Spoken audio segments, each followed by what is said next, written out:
So, guys, a Nigerian-born businessman, a billionaire businessman who has been living in the US for the past how many years has been arrested and he's currently facing deportation by the President Trump's administration. Now, remember that when Donald Trump took office, he made it clear that he was going to flush out all the unwanted immigrant. In fact, all the immigrant who does not have their legal status, that is, have document to stay in the US. So this very big man has entered Wahala with this very administration of Donald Trump. That's what we are going to be looking at. And it seems the man married Oyibo. That's one thing I laugh at, because some of our people, when they marry Oyibo, but Oyibo different, Oyibo different. There are Oyibo that you marry, you enjoy them because they are willing to follow you to your home country, right? But there are Oyibo that you marry, they are not ready to go to your country with you. They want to remain in their country. And they will milk you. They will milk you. You see, all our celebrities in Nigeria, all of them, most of them, or not all, most of them go for Igbo people. They want to knock for him to, right? They want to test Igbo. So some of them date Igbo, they get married. At the end of the day, most times it doesn't really last. They break up while the woman is asking for half nus. That's what Arabu call it. They call it nus. That is, half of the man's property should be hers, while the man takes half. A woman who came into the family not knowing when this money was made. You know, the law is not always favoring men. Somebody is a billionaire, right? Then you now got married and you are funding the whole family. You had babies. Now, when there is a issue of divorce, the woman will now lay claim of half of your properties and even tell you what you are going to be giving her every month. And she never knew when you were struggling to make this money. Abba. The law is not fair on men. Now, this man is called Simon Guobadia. Simon Guobadia is the name of this businessman, a Nigerian-born businessman, and estranged husband of reality TV star Portia Williams. Okay? And they say that he has been embroiled in decades-long legal and immigration battles in his pursuit of US citizenship. Long ago, he has been battling to get US citizenship. Probably it didn't work because he divorced the wife, who is Oyibo. The detention follows President Trump's mass deportation plan signed into effect earlier this week after he took office. The order allows for the deportation of undocumented immigrants to their home countries. Recent court filings have shed light on his troubled past, sparking fresh concerns amid his ongoing divorce from Williams, US Weekly reports. So, the divorce is affecting him in every way, both business-like and then his citizenship request. Guobadia, who is currently 60 years, a 60-years-old man, is supposed to be thinking how he will return to his own country and stay there. But no, some of our people have lost it. They don't even want to care about where they come from. They have bought their houses abroad to show you that while you are still young, you can do something in your country. That is where you come from. But some people, they don't care. Once they get abroad, they will be lost. 60 years, 70 years old man is still living abroad. 80 years, you want to die there and rot there. Don't even want to enjoy Africa again, where everybody's idea is not the same. Now, they say that he's currently 60 and he's currently being detained at Stewart Detention Center in Lumpkin, Georgia, with his status listed as in ICE custody by the U.S. Department of Homeland Security. So before they started publishing about this man, you know that he's a huge person. He's a big man in the U.S. But despite his status, see where they are chucking him inside the prison now, awaiting deportation. So what about his investment, his properties, and everything? The development comes after years of unsuccessful attempt to secure US citizenship, with court documents revealing a history of visa overstays. That's why it is not advisable for you to go to any country and overstay there. Once your visa is nearing expiration, try and leave that very country. Don't let the visa, don't overstay, or you go back to the immigration and seek for extension. If they give you, good. If they don't, leave, because you might need something from them tomorrow and they'll bring this thing against you. They say he has a history of visa overstays, identity fraud, and multiple rejections of naturalization applications. Once you have criminal history attached to your name, it's difficult for you to get their citizenship. Guobadia's immigration woes date back to his initial arrival in the United States on August 11, 1982. You see that these people are the ones. Imagine 1982. I was not born in 1982. I was not born in 1982. But this man has been in the US. So you can imagine that somebody who has been in US since 1982 has not been able to get his citizenship till 2025. Can you imagine? That is almost 40 years now in the US. Now, they say that he went there on a 6-month visitor visa. He overstayed his visa, leading to a 1985 deportation order after his application for US citizenship was denied. Despite this, Guobadia voluntarily left the country but re-entered the US in 1986 under another 6-month visa, only to overstay once again. That's why I always tell you people that it does not matter when this crime is committed in any of these foreign Oyibo countries. They have your records forever. Even if you die and rise up and rose again with the same identity, face, fingerprint, and everything, you are still guilty.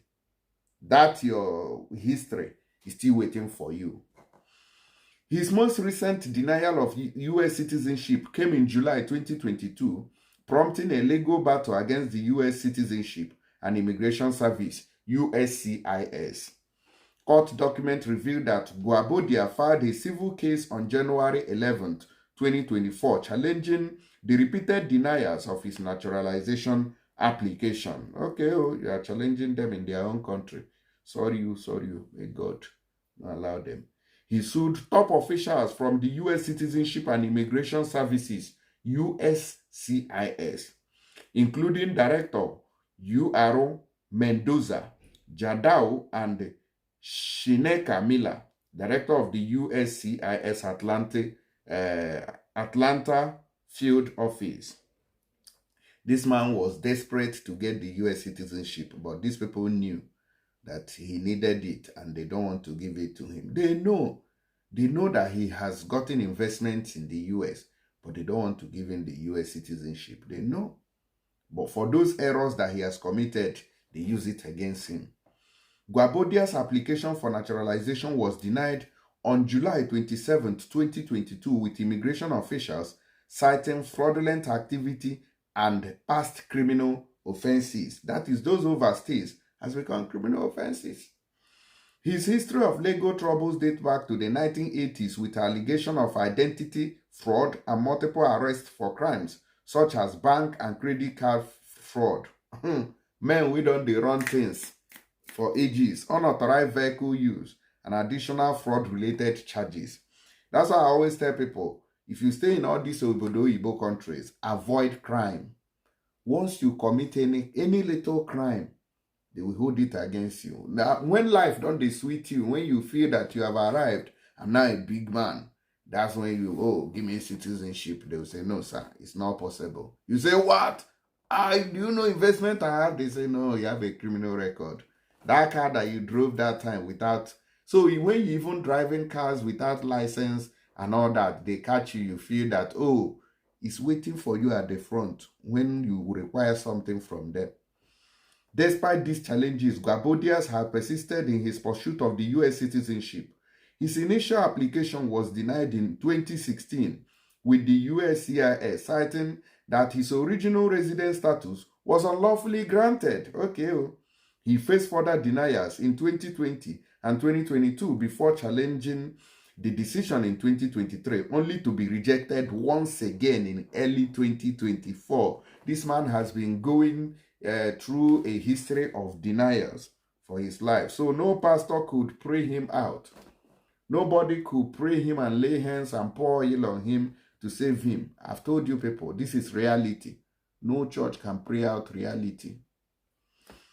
His detention by ICE in February 2025, this month, has added another layer to his ongoing battle for citizenship. And this one now, he may not escape it.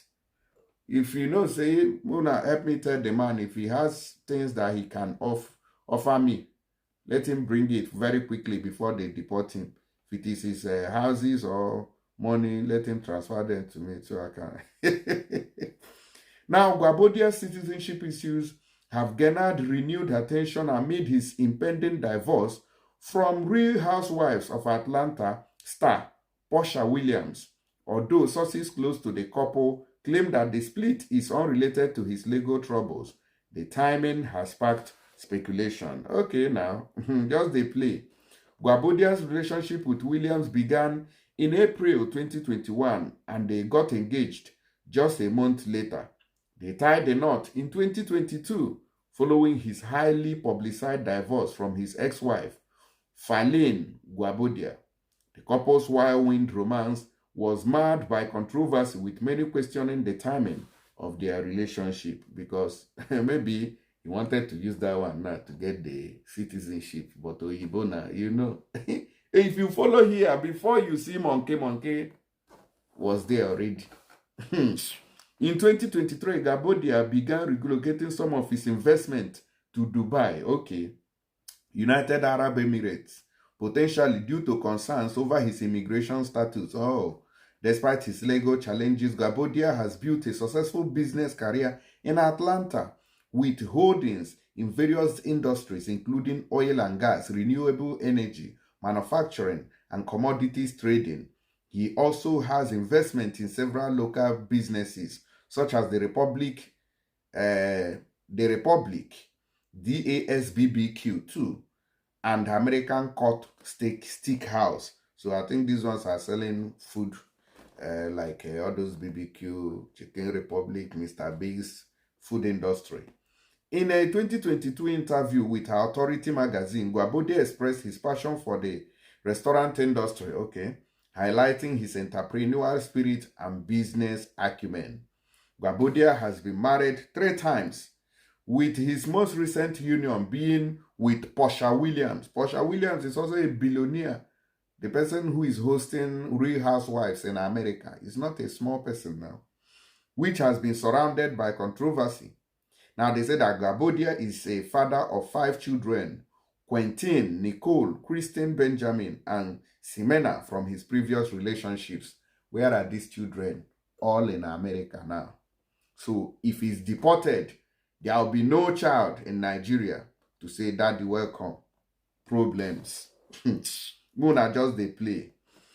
In a heartfelt 2022 Instagram post, he acknowledged and thanked the mothers of his children for their cooperation and support in co-parenting. Portia Williams, on the other hand, has a daughter named PJ from her previous relationship with entrepreneur Dennis MC Kinley.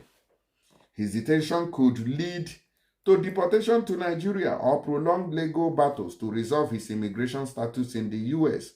More broadly, the case highlights challenges within the U.S. immigration policy, including the complicities of naturalization for long-term residents with complicated immigration backgrounds. Once you make that mistake of crime into your document, it begins to scatter your... And his own is not just once now. Like the news have said, it is repeated issues. Portia Williams, former star of the Real Housewives of Atlanta, has spoken out following the detention of her estranged husband, Guobadia, by immigration officials. It's disheartening to see my estranged husband make choices that have led to this outcome. Williams, 43, shared in an Instagram statement on Friday, February 21. At this moment, my priority is moving forward with my family. That's what Posh Williams have said at this moment when the man is in detention. So let me tell you something. It could be as a result of these issues that he has had in the past that he blew. If it be those business when he do, now he give him money. Okay, you get the point now. So maybe if he had not done all those, they say fraud, maybe he wouldn't have been that big now. Okay, so everything comes with its own consequences. Let's take a listen to. By the way, Europe and other places ought to start also doing that. They better start looking at immigration because it's really hurting Europe very, very badly. And they better get smart and they better get tough before it's too late. All right. So you heard what Trump is saying. They better get tough before it is too late. Now look at the people that they are supposed to be looking at. Listen to what this guy said. I think he's from Morocco. Okay. Diciamo le cose come stanno. Egitto, di cui parlavate voi, è molto più sicuro dell'Italia. Perché noi abbiamo coltelli, cose così. Perché ci difendiamo a vicenda, capito? E funziona così. No, di là non ci sono risse come qua. Perché è più sicuro del vostro paese. Allora, se c'è voglia, ma tornate nel tuo paese. All right. So what's that guy talking about? He's talking about defending himself with a knife. So they are part of the people. He's from Egypt. He said that Egypt is more secured than Europe or even Italy, as the case may be. So he walks around with his dagger or knife, whatever you want to call it. And he said that he's using it to defend himself. These are people maybe Trump is talking about. Not people who are not giving the country problems. You understand? But they are the first people to receive citizenship from Europe. As far as their color, their skin color is white of their fellow Oyibo, they prefer them, even if it is an extremist, a terrorist, they prefer them than a black man who is a Christian like them. That's why Europe may fall in the future, because look at what's going on in the UK. Muslims who are teaching Sharia law are becoming mayors and all that, and you think it's a normal thing. That's foolishness. These people are very foolish for giving citizenship to people who have a different ideology from theirs. But if you're a Christian from all these African countries with black skin, no, they will not give. They prefer to hold it and delay because your color is different. They will not even employ you in the right places because of skin color. They prefer a terrorist to be in the forefront because of the color than a normal Christian person to be in the forefront. You are in Italy and you are carrying knives up and down, and you say it's safer than Egypt, but you are still staying there. Why not go back to Egypt? But I don't want to talk about these people. Their own is their body. Guys, you can use tap send to send money to Nigeria from anywhere around the world and use my promo code to get all the bonuses. I'll see you guys on the next video. Thank you and God bless. Bye. Please share.